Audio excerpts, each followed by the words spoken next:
Nah, saudara, kita akan pikirkan sebuah judul, Trump menang Amerika cemerlang.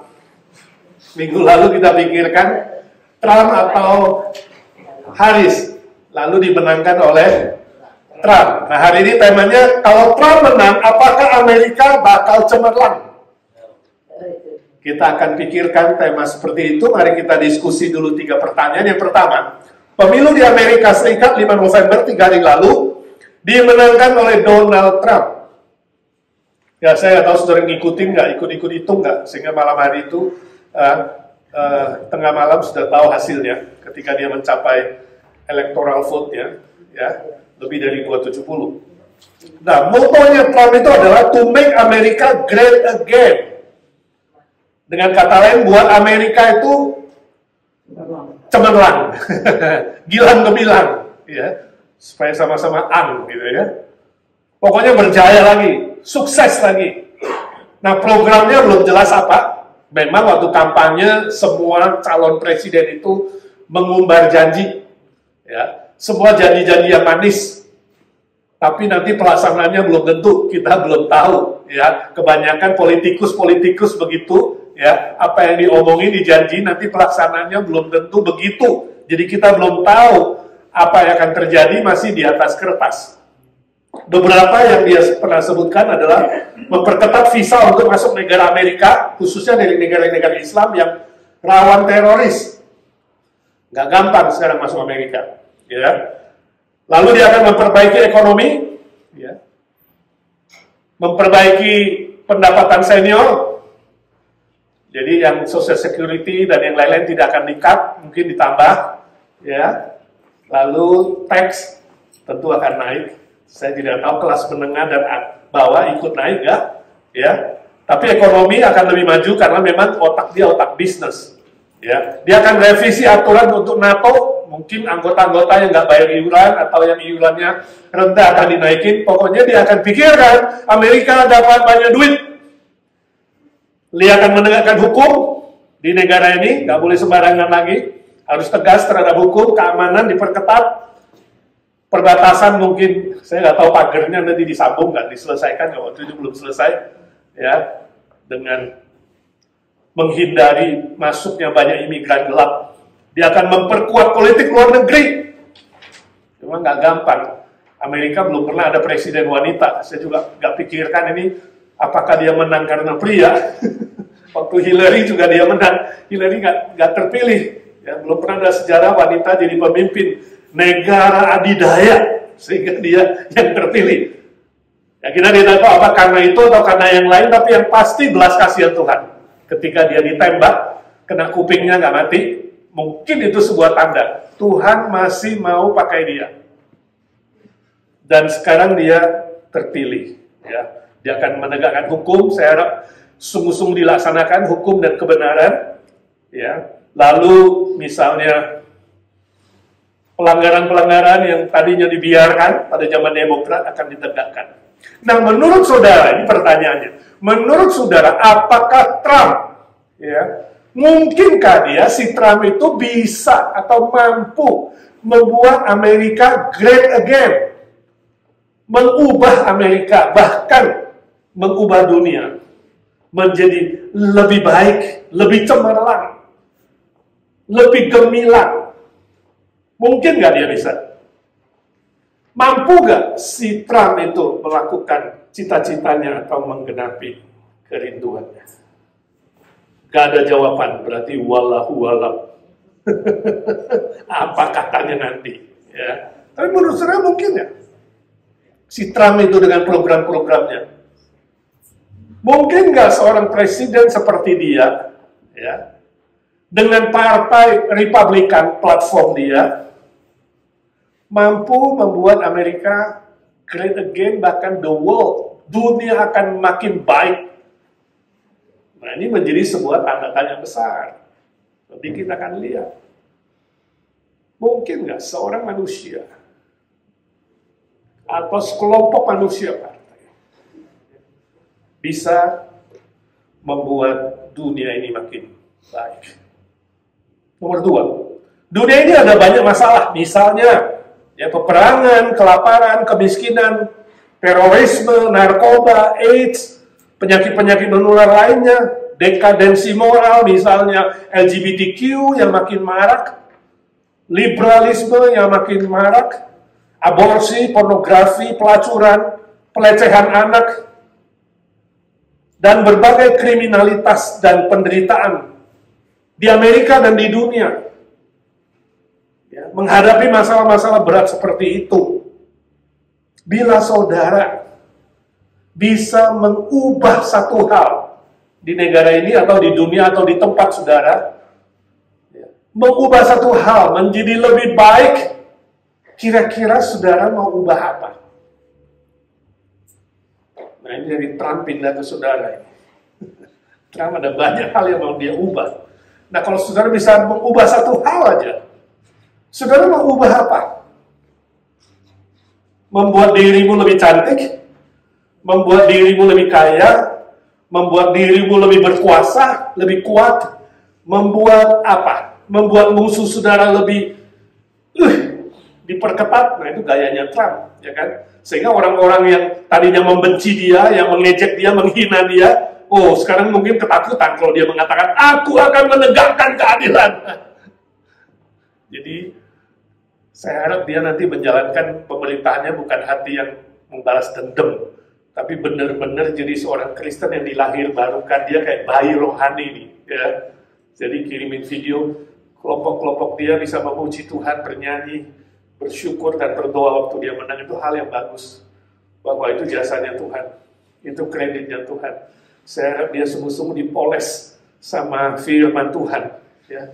Dari bayi rohani mulai bertumbuh lebih dewasa imannya, itu bukan iman cetek, iman kanak-kanak, ya, iman yang membalas kejahatan dengan kejahatan lalu melakukan hal-hal yang merugikan manusia lainnya demi Amerika Great. Mungkin nggak? Demi Amerika Great, biarin negara lain. Ada yang mengusulkan, udah gak usah kasih bantuan negara lain ada urusan apa, Amerika jadi campur-campur, semua tentara di daerah peperangan tarik balik. Itu biaya berapa per hari? Kita di sini bayar pajak setengah mati, tapi membiayai banyak negara lain, tarik semua pulang. Saudara kalau jadi presiden lakukan itu nggak? Kalau bisa satu hal, biarkan yang lain menderita, biarkan yang lain susah, biarkan yang lain di-attack negara kecil. Kita nggak mau urus, kita urus Amerika saja, biar Amerika great again. Kalau saudara bisa mengubah satu hal, apakah saudara mengubah sesuatu yang untuk kepentingan diri, kelompokmu, ya, kepentingan keluargamu, dan biarkan orang lain? Itukah sikap seorang Kristen? Nah, ini menjadi sebuah pemikiran. Ya, ketika kau bisa mengubah sesuatu lebih baik, tapi bukan untuk banyak orang, untuk dirimu dan kelompokmu saja, apakah itu Alkitabiah? Kita perlu memikirkan baik-baik.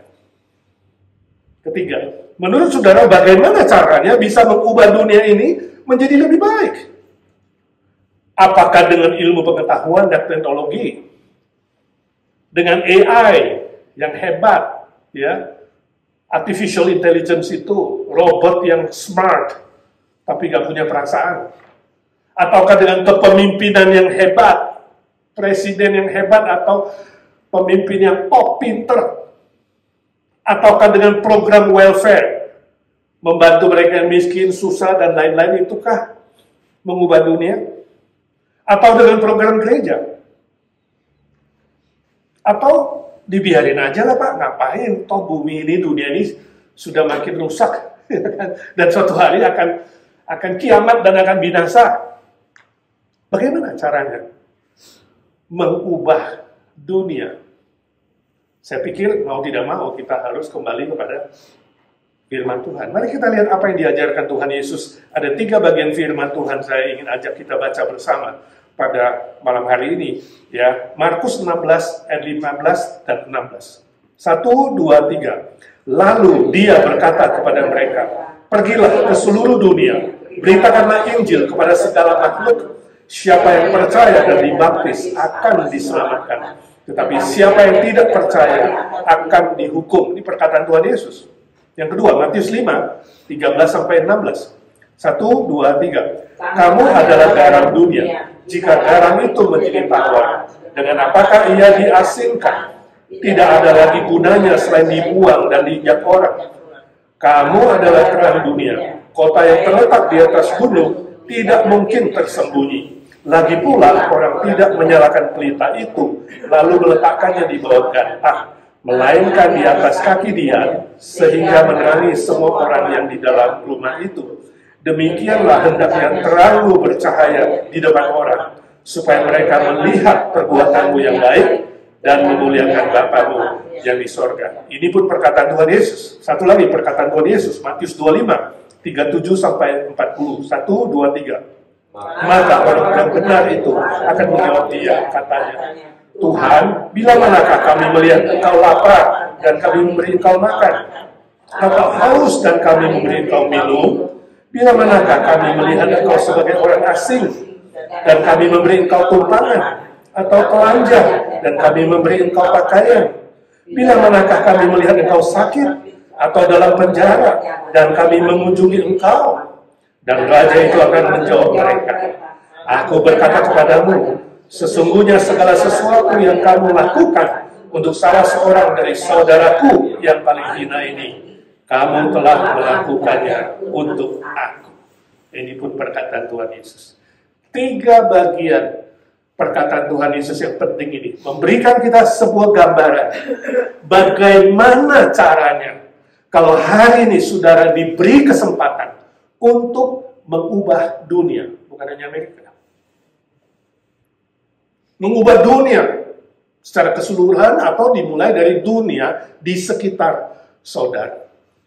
Yang pertama, mengubah dunia dengan Injil Kristus. Itu Markus 16, 15, 16. Kita bisa mengubah dunia dengan Injil Kristus. Itu yang dikatakan oleh Tuhan Yesus, pergi ke seluruh dunia, kabarkan Injil. Ini cara pertama. Ya, sebelum Yesus naik ke sorga, ini konteksnya Yesus mau naik ke sorga, dia pesan kepada murid-muridnya, ya, supaya mereka itu benar-benar serius. Ini amanat, ini perintah dari Tuhan Yesus. Pergi ke seluruh dunia. Kabarkan Injil. Waktu itu hanya sedikit murid-murid. Hari ini kalau kita bandingkan, jumlah orang Kristen 1/3 dari seluruh dunia. Ya, 2 miliar, 2,5 miliar. Banyak sekali. Ini menunjukkan murid-murid dari abad pertama sampai hari ini serius mengabarkan Injil. Dan kita sudah mulai mengubah dunia. Di hari Pentakosta hanya 120 orang yang hadir dalam ruangan. Mirip dengan IGNC. Tapi hari ini berapa jumlah orang percaya di seluruh dunia? Ini menunjukkan dunia berubah. Dunia sudah diubah. Semua orang Kristen tanpa kecuali, pengikut Kristus harus memberitakan Injil. Harus mengubah dunia dengan Injil keselamatan, yaitu salib Kristus yang menebus dosa, menebus hutang-hutang dosa kita, dan kebangkitan Kristus yang memberi hidup kekal. Itu cara pertama mengubah dunia. Sebab masalah dunia adalah masalah hati. Ya, bahasa Inggris bagus sekali. The heart of the problem is the problem of the heart. Inti masalah dari manusia yang kita lihat itu cuma permukaan. Sebenarnya intinya adalah apa? Soal hati. Hati yang masih berdosa, pikiran yang masih berdosa, yang belum bertobat. Hati harus diubah dulu sebelum mengubah segala sesuatu. Itu sebabnya Injil adalah cara pertama mengubah dunia di sekitar kita. Ya, sebagai aplikasi, saya rindu saudara mulai berdoa bagi keluarga, bagi teman-teman, bagi orang-orang yang Tuhan izinkan saudara ketemu tiap hari. Itu dunianya saudara. Dunia bisnis, dunia pekerjaan, dunia kantor, dunia keluarga, dunia masyarakat, dunia di mana Tuhan taruh saudara. Doakan mereka yang belum mengenal Kristus, ini penting sekali. Mulai mendoakan, ini aplikasinya. Setelah mulai mendoakan, Tuhan kemudian menggerakkan hatimu, memberimu hikmat, supaya kamu tahu berbicara, tahu menyampaikan salib Kristus yang mengampuni dosa, tahu menyampaikan kebangkitan Kristus sebagai jaminan hidup kekal. Mungkin saudara berkata, Pak, dunia begitu besar, begitu luas. Ya, bagaimana mungkin mengubah dunia? Ada begitu banyak masalah. Susah, Pak. Suatu hari ada seorang pendeta yang frustrasi dalam pelayanan.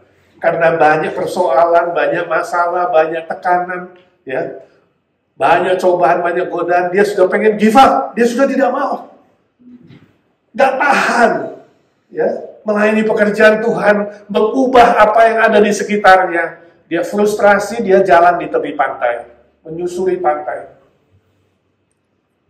Waktu menyusuri pantai di sore itu, dia lihat pantai itu banyak sekali starfish, ikan bintang, ya. Starfish, ikan yang berbentuk bintang yang terhempas ke pantai, banyak sekali.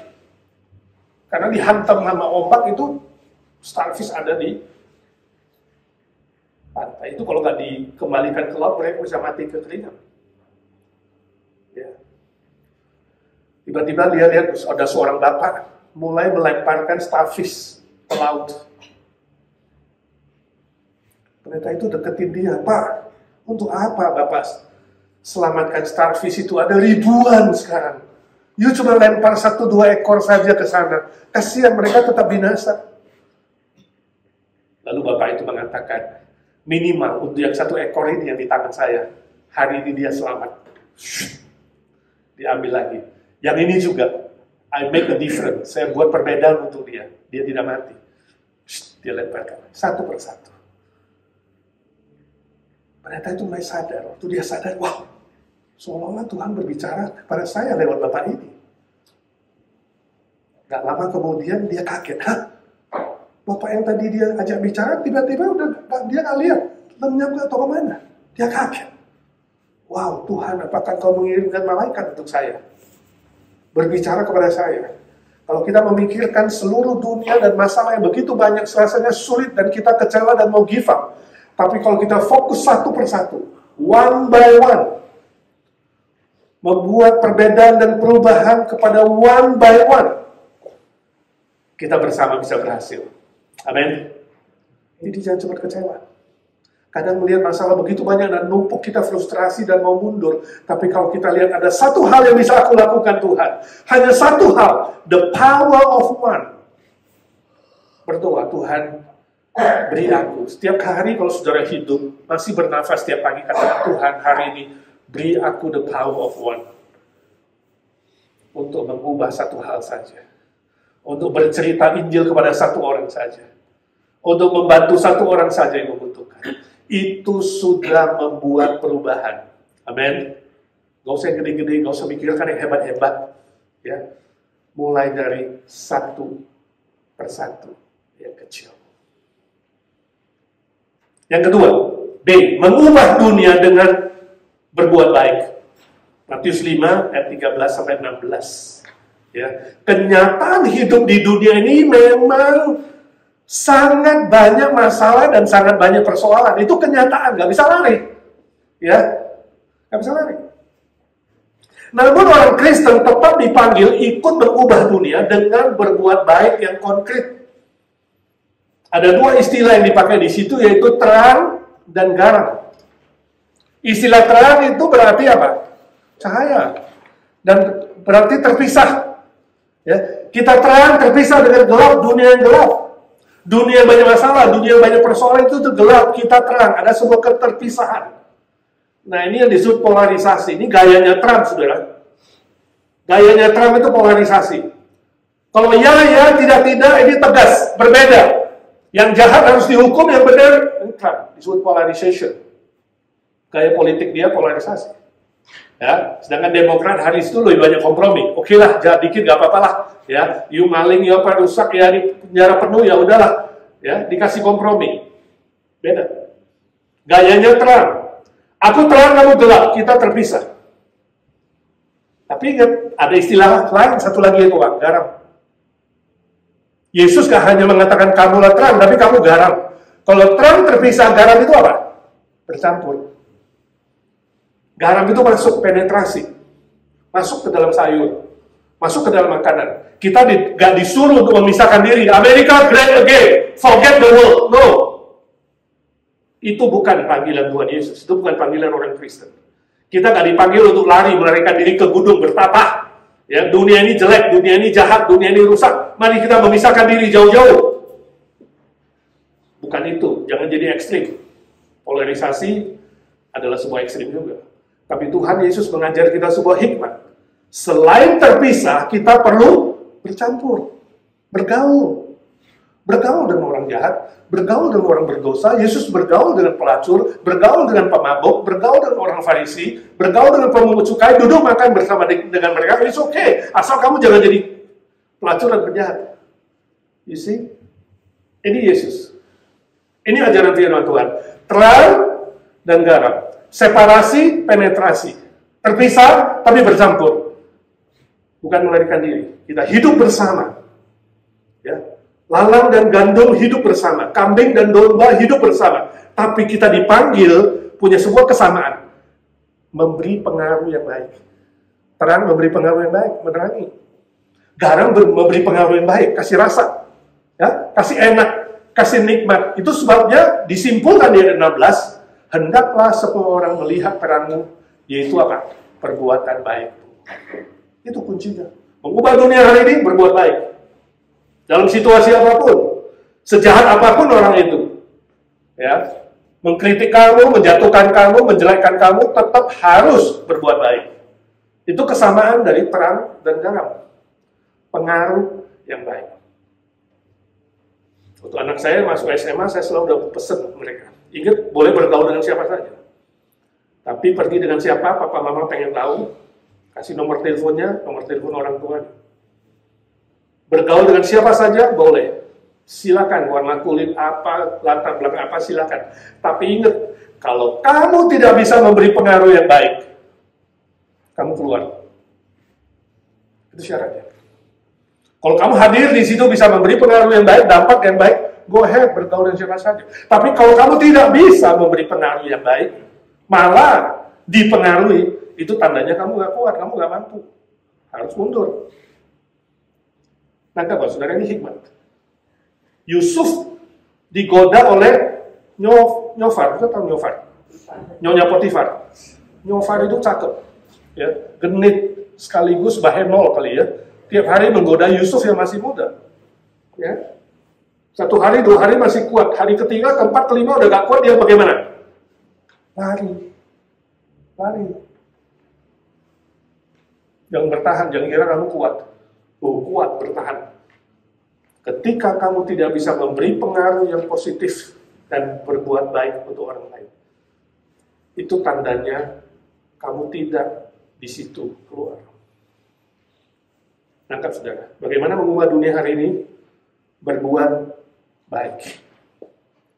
Ya, jadi saya tidak tahu apakah Trump dengan gaya polarisasi to make America great again bisa berhasil atau tidak. Tidak mungkin mengubah dunia ini lebih baik. Itu poin firman Tuhan. Dunia ini pada kenyataannya berdosa. Dunia ini pada kenyataannya makin rusak, bukan makin baik. Kalau cita-cita Trump dan platform manapun, presiden manapun di dunia, siapapun yang coba mengubah dunia makin baik untuk tinggal di sini dan nyaman, salah besar. Karena bumi ini tidak mungkin lebih baik dan lebih nyaman dan lebih damai, tapi makin rusak. Namun, di tengah-tengah dunia yang akan makin rusak, kita tetap harus melakukan yang baik dan benar. Nangkap nggak poin, saudara? Itu paradoksnya. Walaupun dunia akan makin rusak, kita tetap harus berbuat baik untuk memberi pengaruh positif, baik. Ya, jadi saya harap Amerika selain membuat dalam negeri bagus, luar negeri juga bila perlu tetap membantu negara-negara yang sulit, negara-negara yang tertekan. Saya nggak tahu apakah pasukan-pasukan di Ukraina, bantuan-bantuan di negara yang tertekan akan dicabut, nggak mungkin. Mereka bayar upeti kali ya. Kayak Ukraina, kayak Taiwan, Jepang, mana lagi itu apa namanya station Amerika, nggak mungkin ya, karena negara yang kecil-kecil dan miskin dan susah dan yang ditekan itu masih membutuhkan Amerika. Mau dibilang polisi dunia kayak mau dibilang big brother kayak, itu sebuah kenyataan yang pasti secara etika dan moral Amerika harusnya menjadi lebih baik, lebih adil, lebih fair, dan lebih menyatakan cinta kasih Tuhan. Karena kita punya base firman Tuhan. Saya punya seorang kawan di Jakarta, dia cerita, aku heran lihat orang Kristen ya, dia bilang. Saya tanya dia, kenapa bisa jadi orang Kristen? Dia mulai cerita. Dulu saya itu puluhan tahun, ya, itu sembahyang Buddha, entah di wihara, entah ke kelenteng, entah ke doa pakai dewa ini, dewa itu. Selalu kami itu diajarkan sejak kecil, berdoa untuk diri sendiri.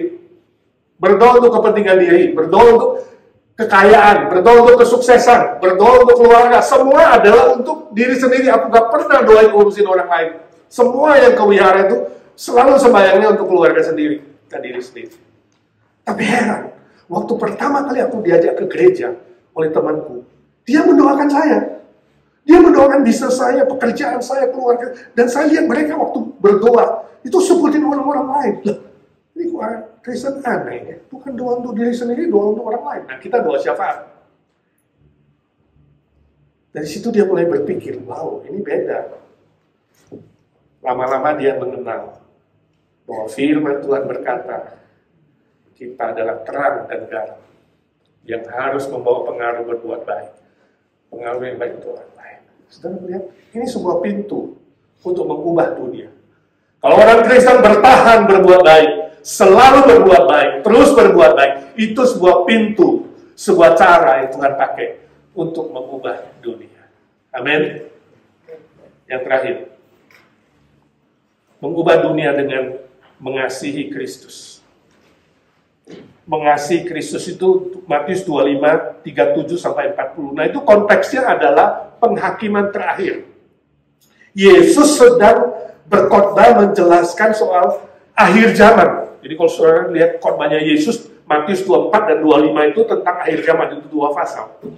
Dan ini salah satu bagian, yaitu Last Judgment, penghakiman terakhir, tahta putih. Kristus akan datang sebagai hakim segala hakim, dan raja segala raja. Dan pada hari itu, ada 2 kelompok manusia yang akan dipisah. Seperti yang pernah saya jelaskan, gandum dan lalang, kambing dan domba. Di sini dijelaskan orang fasik dan orang benar. Orang fasik pada hari itu akan dihukum. Sebab mereka tidak beriman dan tidak melakukan yang baik. Mereka berbuat jahat, akan dihukum. Sedangkan orang benar akan menerima yang kekal. Kebahagiaan kekal, upah yang kekal, dan menerima keselamatan. Nah, waktu dia ingin memberi upah kepada orang-orang benar, dia berkata, kamu telah memberi aku makan waktu aku lapar, memberi aku pakaian waktu aku telanjang, mengunjungi aku ketika di penjara. Orang-orang benar yang berbuat baik itu, orang-orang Kristen, orang percaya bingung. Kapan kami melakukan untukmu, Tuhan? Kapan kami ketemu kamu, Tuhan, dan melakukan semua yang kamu sebutkan itu tadi? Kami tidak pernah kasih kamu makanan, minuman, pakaian. Kami tidak memberi pentumpangan, nggak pernah ke penjara lihat kamu. Yesus menjawab ayat yang sangat penting di ayat 40. Ya, apa yang kamu lakukan untuk orang-orang yang kecil dan hina-dina ini, kamu melakukannya untuk aku. Sudah melihat? Yesus menyamakan dirinya dengan orang-orang yang miskin, menderita, dan susah. Menyamakan dirinya dengan dunia yang menderita yang perlu diubah itu. Kenapa? Sebab Kristus adalah penciptanya. Tuhan Yesus mengasihi mereka. Dan ketika kita mengasihi orang-orang dunia yang menderita, yang susah, yang belum diselamatkan itu, sebenarnya kita sedang mengasihi Tuhan. Dan kalau kita mau melayani orang-orang hina, orang yang membutuhkan itu, orang yang kesusahan itu, kita sedang melayani Tuhan. Jadi jangan ngomong aku melayani Tuhan, tapi saudara tidak punya belas kasihan menolong orang-orang di sekitar saudara dunia yang sedang menderita itu. Jadi biar malam ini sebagai aplikasi Tuhan mengubah motif dan tujuan kita melayani Tuhan. Apa sih motif kamu, tujuanmu melayani Tuhan? Kalau untuk mencari kepentingan diri, untuk namamu lebih terkenal, kalau ini pemerintahan Trump terakhir, dia bilang ini terakhir kalau dia mau buat jor-joran, besar-besaran, hanya untuk kepentingan diri dan partainya, dia akan gagal. Apapun yang kamu lakukan, kalau motif dan tujuannya untuk diri sendiri, untuk partai sendiri, kelompok sendiri, untuk membuat dirimu lebih terkenal, tersohor. Ingat, kamu akan gagal. Tapi ketika engkau berbuat sesuatu untuk lebih baik, lebih benar, demi Kristus, motif dan tujuanmu demi Kristus, kamu akan berhasil. Kamu akan bertahan. Selalu baik dan setia apapun yang terjadi. Entahkah dikritik, entahkah dihina, entahkah dijatuhkan, entah dijelekkan. Oh, ini luar biasa kalau kita melihat Tuhan mengizinkan 4 tahun Trump itu dimaki habis, betul nggak? Belum pernah ada sejarah di Amerika seorang terpilih jadi presiden ketika dia masih dianggap felony, penjahat, kriminal. Berapa tahun itu di New York? Pengadilan New York masih menentukan dia berapa tahun waktu itu, 34, 37, saya lupa. Felony, cacat hukum. Dianggap pemberontak, dimaki-maki Hitler, ya. Itu kasus Januari 6 belum selesai. Dengan berbagai cara menjatuhkan dia. Ya. 2 kali mau ditembak mati, 1 kali kena kuping. Dia bertahan. Dia gak putus asa. Dia berjuang di partai sampai dari seluruh partai Republikan dia kepilihkan aneh. Gak ada orang lain. Emang gak ada lain lagi calon? Ini belas kasihan Tuhan. Ini kemurahan Tuhan. Kalau dia tidak sadar, dia mencoba meninggikan diri. Dia coba fokus pada dirinya untuk mengubah Amerika dan dunia. Akan gagal, saudaraku. Kita perlu banyak berdoa. Untuk Amerika, untuk presiden, untuk partai, kita bersyukur. House juga dipegang Republikan, kalau salah ya, Kongres juga ya. Sekali ini luar biasa. Ya. Partai Republikan menang dalam DPR, MPR, dan presiden. Ini membuat visi dan misi bisa lebih jelas dan bisa lebih maju. Asalkan, sekali lagi, mementingkan keadilan, kebenaran, kemakmuran. Benar-benar pemerintah menjalankan fungsinya sebagai wakil Allah untuk menegakkan keadilan dan kebenaran dan mendatangkan kesejahteraan bagi manusia dalam semua hal loh, bukan hanya jasmani. Kalau fokus jasmani saja pasti gagal. Jasmani, mental, rohani. Saya yakin Amerika akan dipakai Tuhan untuk memberkati banyak negara lain di masa yang akan datang. Amin. Fokus. Selain itu kita fokus tanya diri kita sendiri. Saya lakukan segala sesuatu melayani manusia, melayani pekerjaan Tuhan demi siapa sih? Motif saya apa sih? Motif saya mengasihi Tuhan bukan? Tujuan saya apa sih? Memuliakan Tuhan atau memuliakan diri saya? Atau meninggikan diri saya, membuat saya lebih dikenal? Ubah, Tuhan ubah motifku, katakan Tuhan ubah motivasiku. Hanya untukmu Tuhan, demi Kristus. Jadi kamu gak cepat kecewa. Dikritik kayak, dihina kayak, diejek kayak, diserang kayak, ditembak kupingnya kayak, bertahan. Melakukan yang baik dan setia. Saudara tahu Mother Teresa memulai pelayanan di Kalkuta, dia guru SMA yang menyerahkan diri mengajar di situ. Tapi karena dia tiap hari lewat jalanan yang banyak pelacuran, banyak kriminal, banyak orang sakit kusta, banyak misi, lama-lama hatinya gak tahan. Lalu dia kumpulkan teman-temannya 12 orang. Memulai sebuah organisasi. Ya, organisasi misionari. Dari 12. Sekarang lebih 4.000 anggotanya melayani seluruh India. Dimulai dari 1 orang. Bisa mendapatkan dana banyak. Termasuk sumbangan-sumbangan dari luar negeri dan Amerika. Suatu hari ada grup businessman Amerika mengunjungi daerah Kalkuta. Dengan mata kepala mereka sendiri, para konglomerat yang kaya-kaya itu bisa melihat bagaimana Ibu Teresa sendiri membersihkan luka yang ternganga terbuka dari seorang bapak yang sakit kusta. Dia bersihkan, kotor, bau. Dan mereka lihat dari jauh aja bau. Dia dekat di situ. Salah satu bisnismen yang berkata kepada temannya, saya dikasih $1 juta gak mau melakukan ini. Rupanya Mother Teresa mendengar. Dia lihat businessman itu, dia bilang, saya pun dikasih $1 juta, gak mau melakukan ini. Tapi karena kasih Kristus, mengasihi Kristus dan sesama, aku rela melakukannya. Terus terang, kita pun mengalami hal yang sama, bukan? Kalau kita mulai memikirkan kepentingan diri, gengsi diri, untuk apa sih saya bantu? Untuk apa sih saya melayani orang? Untuk apa sih saya lakukan ini? Gak dapat apa-apa. Dikasih duit pun gak mau, kadang-kadang terlalu sulit. Dikasih duit pun gak mau. Tapi demi Kristus, yang sudah menyelamatkan kita, demi Yesus, yang sudah membayar nyawanya untuk kita, saya yakin kita mengatakan, demi Kristus, untuk Kristus, oleh Kristus, aku rela melayani. Amin. Biar ini memotivasi kita, selain berdoa untuk Amerika, selain berdoa untuk Indonesia, kita berdoa untuk gereja kita yang mau ulang tahun, kita berdoa untuk diri kita tetap setia melayani dengan baik dan benar, sampai nafas yang penghabisan. Pasti ada perubahan, mulai dari satu. Mari kita berdoa. Bapa di sorga, suara hamba-Mu sudah berhenti. Biarlah suara Roh Kudus terus mengiang-iang di hati kami. Mengingatkan kami ya Tuhan, bukan menjadi pendengar-pendengar firman saja, tapi menjadi pelaku-pelaku firman Tuhan. Kami bersyukur ya Tuhan, bahwa pemilu di Amerika sudah selesai.